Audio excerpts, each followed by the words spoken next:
Pasvalys yra miestas Šiaurės Lietuvoje, Panevėžio apskrityje, į šiaurę nuo Panevėžio, Pasvalio rajono, savivaldybės centras.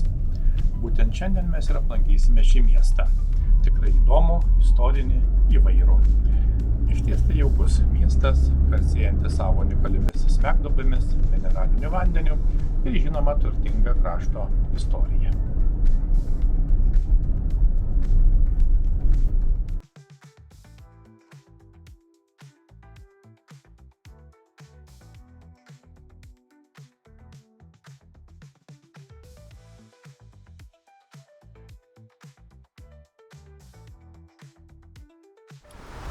Taip, šiandien graži rugsėjo diena, penktadienis ir mes lankomės Pasvalyje.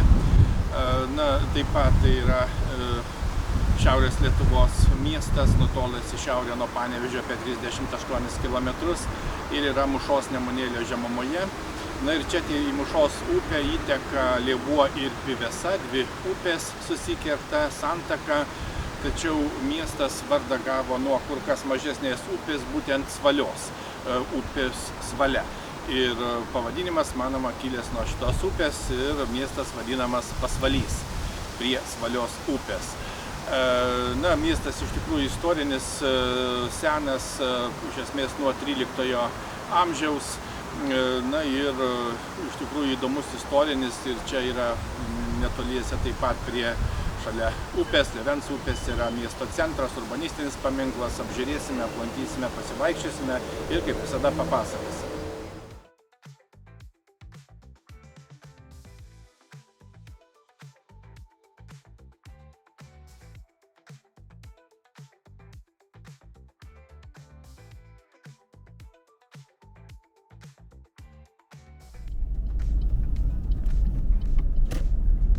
Kaip tik privažiuojame miesto centrą. Miestas įsikūręs prie Lėvens ir Svalios upių santakos, kaip jau minėjome. O jo didesnioji dalis yra dešiniajame Lėvens krante. Pasvalys pirmą kartą paminėtas 13 amžiaus pabaigoje. Miestas yra nedidelis, nepaisant to, kad tai yra rajono centras. Jame gyvena kiek daugiau nei 6000 gyventojų.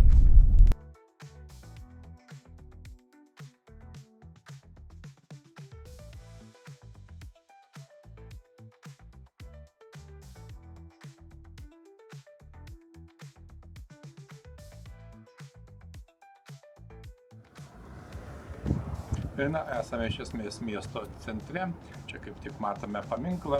Tai paminklas Lenkijos karaliui ir Lietuvos didžiajam kunigaikščiui Žygimantui Augustui Pasvalyje. Jis buvo atidengtas 2018 metais. Reikia pasakyti, kad paminklas skirtas įamžinti svarbią istorinę datą, būtent 1557 metais, rugsėjo mėnesį, Pasvalyje Lenkijos karalius ir Lietuvos didysis kunigaikštis Žygimantas Augustas pasirašė svarbias sutartis, įskaitant ir vieną prieš Rusijos teritorinės pretenzijas į Baltijos rytinę pakrantę. Šis paminklas simbolizuoja Pasvalio vaidmenį Europos istorijoje ir žinoma Lietuvos valstybės istorinę reikšmę. Apskritai Pasvalys senas miestas, kaip jau minėjome, miesto apylinkės iki Kryžiaus karų pabaigos 13 amžiuje buvo gyvenamas žemgalių genties. Pirmą kartą gyvenvietė paminėta Rygos skolų knygose.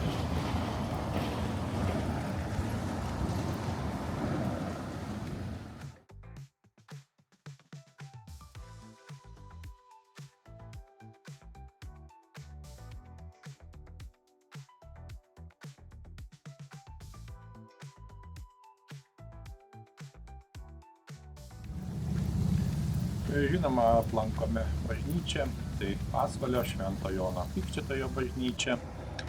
Bažnyčia kaip tik yra prie Lėvens ir Svalios santakos bei Pasvalio tilto. Turi baroko ir istoristinių bruožų. Kaip matome, bažnyčia yra stačiakampio plano su 5 priestatais, dvibokštė. Šventoriaus tvora tinkuoto mūro. O Šventoriaus gale prie špitolės išsaugota senojo tilto vieta. ir įrengta apžvalgos aikštelė. Na, kaip matėme, tai yra mūrinė bažnyčia, pastatyta 1787 metais. Na ir žinoma, bažnyčia per savo istoriją buvo kelis kartus perstatyta ir didinta, o 1851 metais ją konsekravo žymus vyskupas Motiejus Valančius.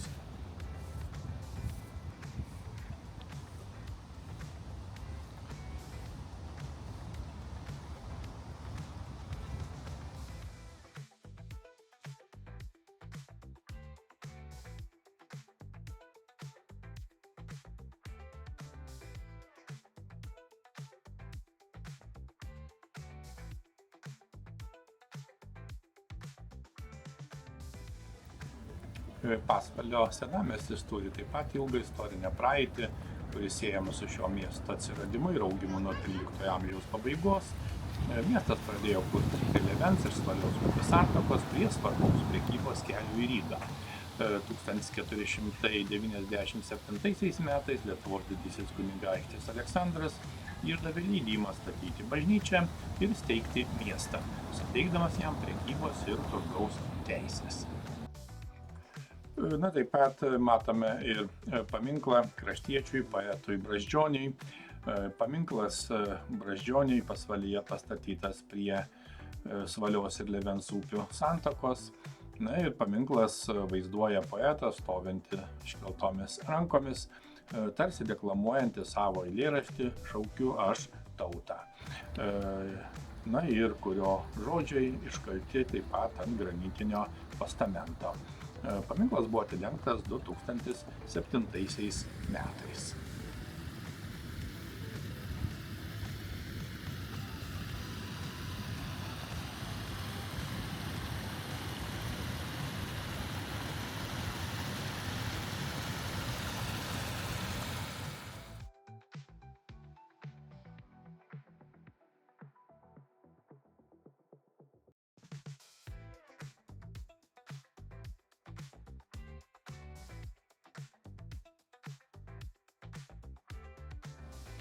Taip pat ant senojo Lėvens upės tilto prie Švento Jono Krikštytojo bažnyčios yra interaktyvi skulptūra muzikantas Antanėlis. Ši skulptūra įamžina vietinį tarpukario muzikantą, kuris smuiku grodavo ant tilto ir tapo pasvaliečių legenda bei neoficialiu miesto simboliu. Skulptoriaus Martyno Gaubo kurtas Antanėlis gali kalbėti ir groti. Palietus jo dešinę ranką pasigirsta pasakojimas apie gražiausias Pasvalio vietas, na taip pat skamba pasvalietiški eilėraščiai. Ši interaktyvi meno instaliacija yra Pasvalio krašto muziejaus dovana miesto gyventojams ir svečiams muziejaus 20-mečio proga. Skulptūroje atsispindi ne tik muzikinis Antanėlio palikimas, bet ji kartu simbolizuoja ir Pasvalio kultūrinį bei istorijos unikalumą.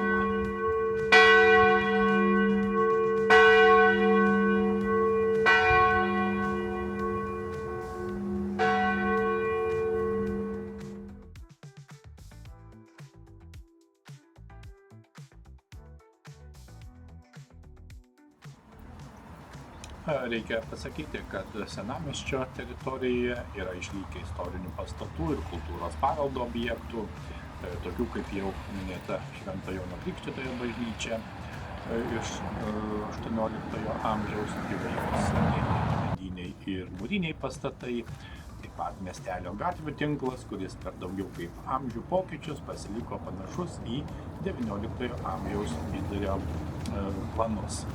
Senamiestis taip pat byloja akivaizdžiai apie Pasvalio svarbą kaip regiono administracinį, ekonominį ir kultūrinį centrą, kuris buvo svarbus prekybos kryžkelėje.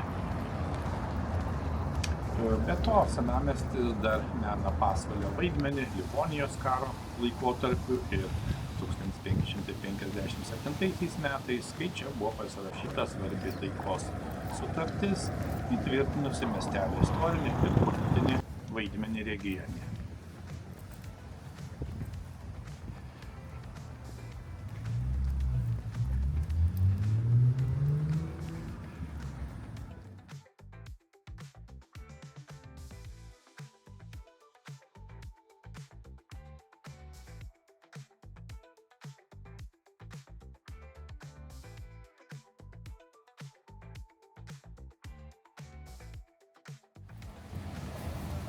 netoliese, kairėje pusėje matome Pasvalio kultūros centrą, tai yra svarbi miesto kultūrinio gyvenimo vieta. Centras įsikūręs Vytauto Didžiojo aikštėje. Tai daugiau nei renginių erdvė, kultūros centras veikia kaip kūrybos platforma. Kiek toliau nuo gatvės matome rajono savivaldybės administracijos pastatą. Reikia pasakyti, kad Pasvalio rajonas yra administracinis teritorinis vienetas Šiaurės Lietuvoje, Aukštaitijos etnografinėme regione, pasienyje su Latvija. Rajono centras ir yra Pasvalio miestas. Geografiškai rajonas laikomas Mušos Nemunėlio žemumos dalimi, o vakarinėje dalyje yra Linkuvos kalvagūbris. Aukščiausia rajono vieta siekia 73 metrus virš jūros lygio.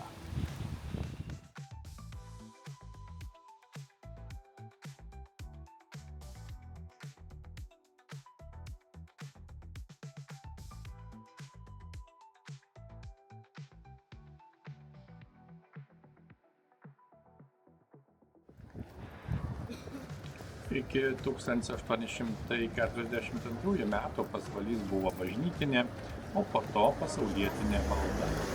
Pasvalio kraštą dažnais žygiais į Rusiją 17 amžiuje ir 18 amžiaus pradžioje niokojo švedų kariuomenė.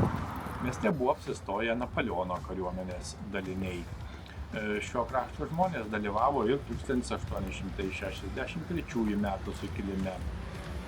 Pirmasis pasaulinis karas visų baisumų Pasvalio krašto nepalietė, tačiau gerokai nuvargino žmonės. Vis dėlto kaizeriniai okupantai padarė ir gerą darbą. 1916 metais pirmieji iš Joniškėlio į Šiaulių priemiestį guberniją nutiesė siaurąjį geležinkelį, o vėliau jau nepriklausomoje Lietuvoje jo linijos buvo nutiestos iš Pasvalio į Biržus ir nuo Joniškėlio į Panevėžį. Žinoma, Pasvalio kraštas labai nukentėjo nuo bolševikų teroro. 1941 metų birželio viduryje į Sibirą buvo ištremti daugelis veikliausių mokytojų bei valstybės tarnautojų.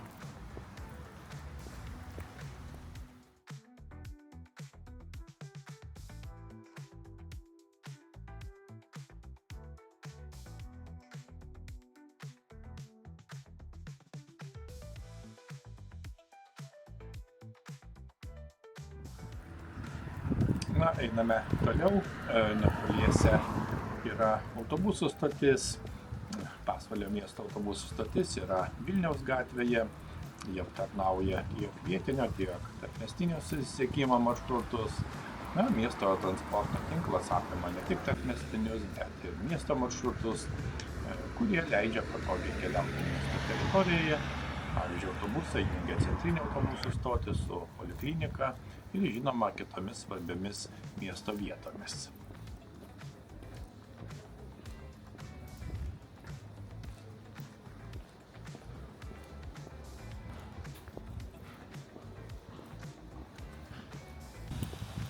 Žinoma, apsilankome turguje, kogi miestas be turgaus. Turgus tiesiog būtinas miesto atributas.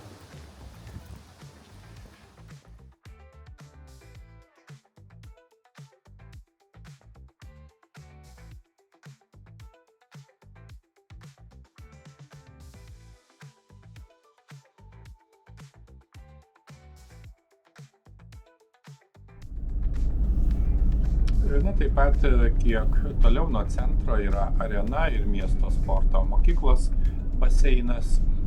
Kultūros centro arena, kaip svarbi kultūros renginių salė, suteikia galimybę mėgautis tiek sporto, tiek kultūros renginiais miestiečiams. Kitaip sakant, Pasvalyje galima derinti aktyvų laisvalaikį baseine su kultūriniais renginiais kultūros centro arenoje.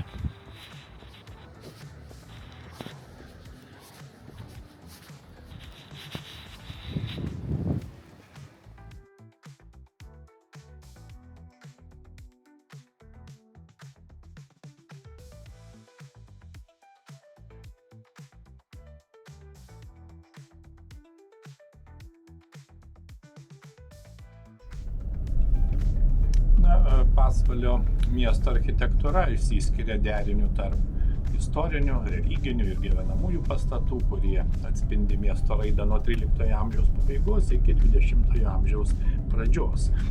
Miesto planas pasižymė spindulinė savaiminė struktūra, kur 4 pagrindiniai gatvių rajonai susikerta 2 keturkampėse aikštėse. Senojoje, datuojamoje 19 amžiaus pirmąją pusę ir naujojoje susiformavusioje 20 amžiaus antrojoje pusėje. Mieste taip pat išlikę 19 amžiaus pabaigos ir 20 amžiaus pradžios medinių ir mūrinių gyvenamųjų namų, o pavyzdžiui senoji siaurojo geležinkelio stotis su kompleksu yra istorinė technikos ir transporto vertybė. Architektūros paveldo srityje Pasvalys išlaikė tradicinės urbanistinės struktūras ir atskirus pastatus, kurie vienaip ar kitaip yra reikšmingi ne tik dėl savo istorinės vertės, bet ir dėl miestiečių tapatybės bei žinoma kultūros tęstinumo.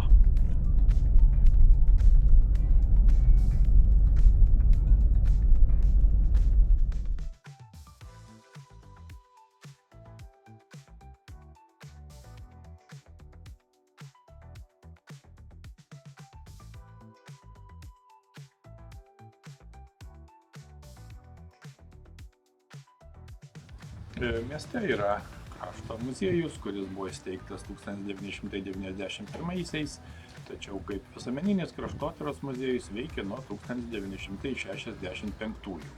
Muziejus įsikūręs rekonstruotame buvusiame kino teatro Svalia pastate. Muziejus sukaupta gana daug eksponatų, kurie atspindi Pasvalio krašto istoriją.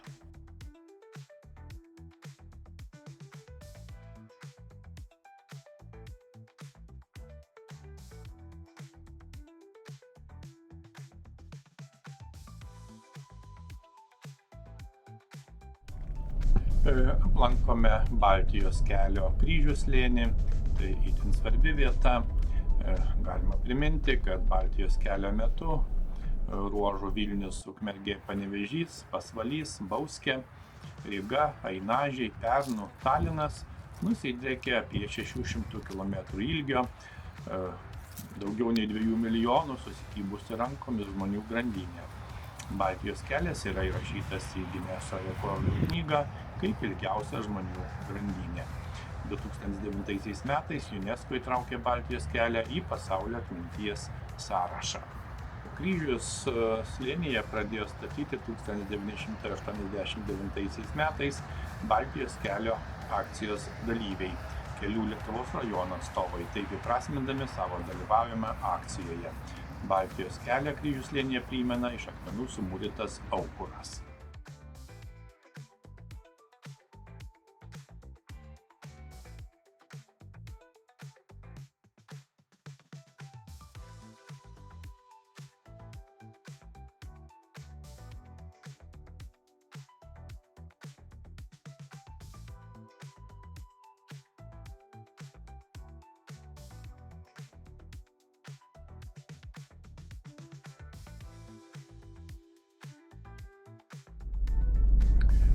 Važiuojame toliau, būtina aplankyti Žalsvąjį šaltinį.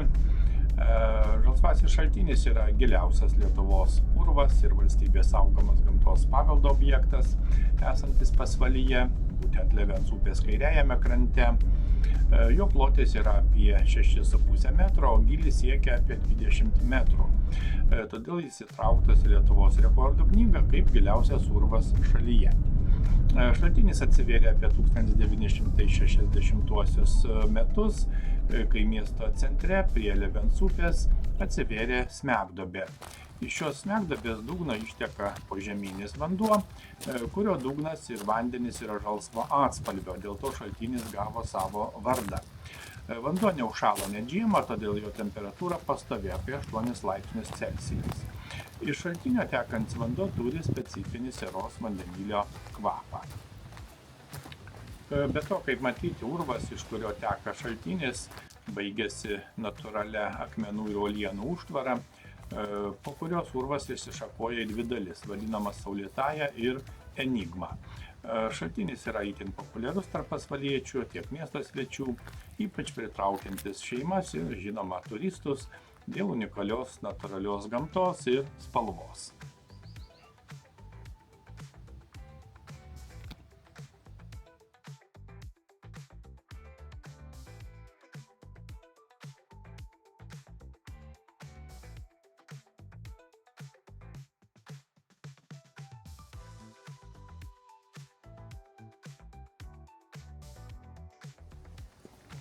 Būtinai apsilankome ir dar viename muziejuje, tai Girnų muziejus. Muziejus įkurtas kraštotyros entuziasto Antano Stapulioniaus sodyboje ir užima apie 16 arų ploto. Jame eksponuojama beveik 400 įvairių senųjų lietuviškų girnų ir dubenuotųjų akmenų, iš kurių didžiausias yra daugiau nei metro pločio, o mažiausias vos 20 cm skersmens. Taip pat yra akmenys su įvairiais kišimais, pėdomis, bato įspaudais, žemės valdų riboženkliai, malūnų krumpliaračiai ir kiti su akmeniu susiję eksponatai, kurie vienaip ar kitaip atspindi tradicinę žemės ūkio ir amatininkystės paveldą regione. Girnų muziejaus kolekcija buvo pradėta rinkti nuo 1979 metų, o 2008 metais Antanas Stapulionis ją perdavė Pasvalio krašto muziejui kaip dovaną, siekdamas išsaugoti šį istorinį paveldą ateities kartoms.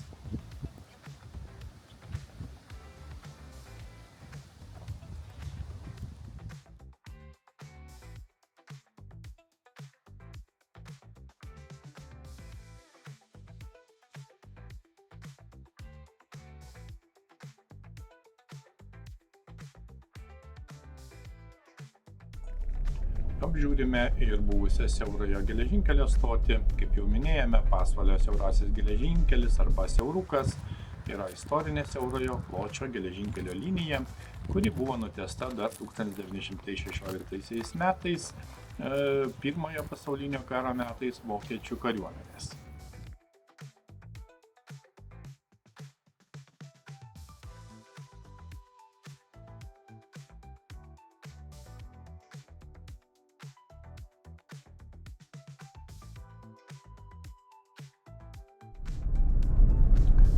Pasvalio miesto pramonė taip pat turi ilgametę tradiciją, vystėsi ir keitėsi per istoriją nuo XIX amžiaus pabaigos. Dabartiniu metu Pasvalio pramonė apima maisto pramonę, ypač pieno produktų gamybą. Pavyzdžiui, yra didelė pieno žvaigždžių įmonė, taip pat bioetanolio gamyba ir žinoma žemės ūkio produktų perdirbimą. Taip pat žemės ūkio technikos ir produkcijos gamyba bei įvairias su tuo susijusias paslaugas.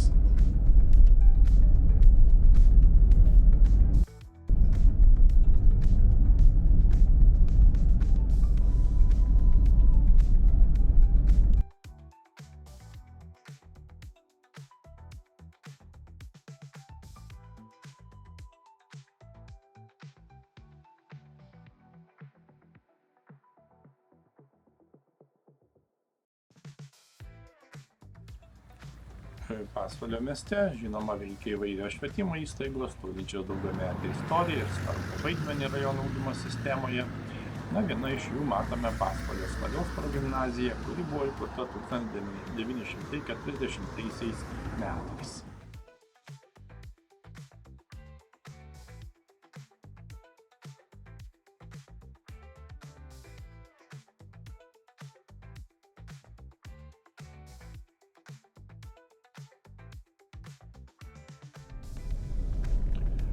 Taip pat, žinoma, svarbiausia mokykla mieste yra Pasvalio Petro Vileišio gimnazija, įkurta 1922 metais kaip keturklasė vidurinė mokykla. Pamažu mokykla augo ir plėtėsi, 1934 metais jai suteiktas Petro Vileišio vardas, o 1936 ji tapo gimnazija. Gimnazija išlaikė tautinės kultūros tradicijas ir yra viena svarbiausių ugdymo įstaigų Pasvalyje. Gimnazija, žinoma, taip pat turi savo muziejų, kuriame sukaupta daugiau negu 5000 eksponatų apie mokyklos istoriją. Žinoma, sovietmečio gimnazija buvo pertvarkyta pagal sovietinį modelį, tik atkūrus Lietuvos valstybės nepriklausomybę 1996-aisiais mokyklai suteiktas realinio profilio gimnazijos klasių statusas, o 2000 metais šiai viduriniai mokyklai suteiktas humanitarinio ir realinio profilio gimnazijos statusas.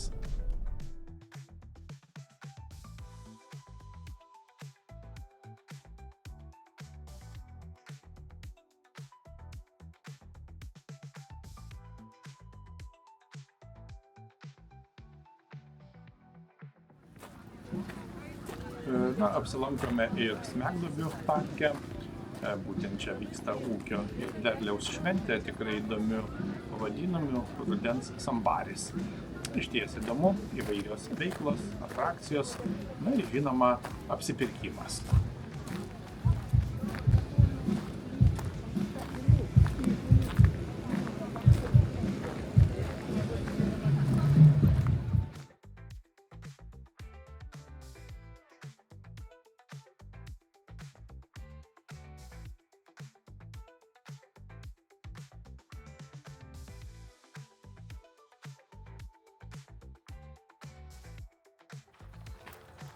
Užsukame ir į parką, būtent Pasvalio miesto kultūros ir poilsio parkas pradėtas kurti 1923 metais ir nuo tada nuolat plėtotas. Šiuo metu jis užima apie 70 hektarų plotą. Pirmieji žingsniai parko kūrimui buvo žengti 3-ojo dešimtmečio pradžioje, o 1937-aisiais Pasvalio parką pradėjo plėsti vietiniai miškininkai. Vėliau 1986-1988 krašto tautodailininkai parką papildė ąžuolinėmis skulptūromis, suteikdami jam dar didesnę kultūrinę vertę. Šiomis dienomis Pasvalio parkas yra svarbi rekreacinė ir kultūrinė miesto erdvė, kurioje vyksta įvairūs renginiai, o takai ir žalias vėjos pritraukia tiek miestiečius, tiek svečius.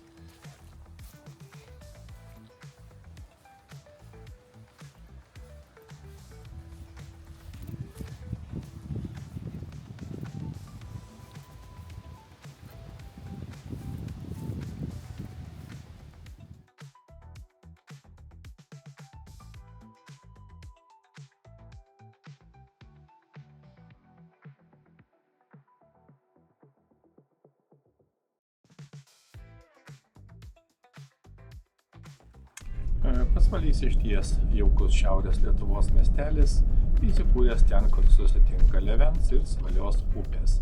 Šiandien Pasvalys jungia senąją tradiciją su šiuolaikiniu gyvenimu. Čia vyksta daugybė įvairių renginių, o ramus mažo miestelio ritmas leidžia pajusti tikrą Aukštaitijos svetingumą.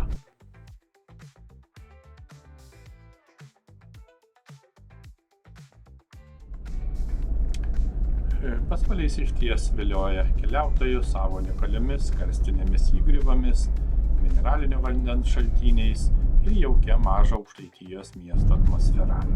Tad keliaukime ir pažinkime. Iki kitų kelionių.